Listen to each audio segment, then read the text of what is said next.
आणि तसेच मुख्य संस्थान आलेले यशोदादा यांना सुद्धा माझा साष्टांग नमस्कार। मला तर काय जास्त बोलता येत नाही, तरी पण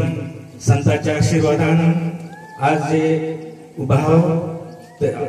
संतांच्या कृपेनेच इथे उभा तर आपलं हे जीवन काय कामाचं,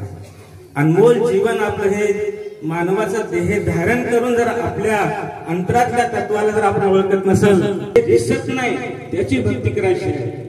दिसत नाही वारं दिसत नाही, माणसाचा आत्मा दिसत नाही, माणसाचं मन दिसत नाही, माणसाची वासना दिसत नाही, जे दिसत नाही त्याची भक्ती करणं म्हणजे निर्गुण निराकाराची भक्ती करणं। माणसामध्ये अनेक प्रकारचे अनेक विचार येते, तरी पण या विचाराला थांबून आपण अंतर्मुख होऊन आपल्या आत्मतत्वाला ओळखून आपण या जीवनाचं सार्थी करण्यासाठी आज बाबाजींना आपल्याला अनमोल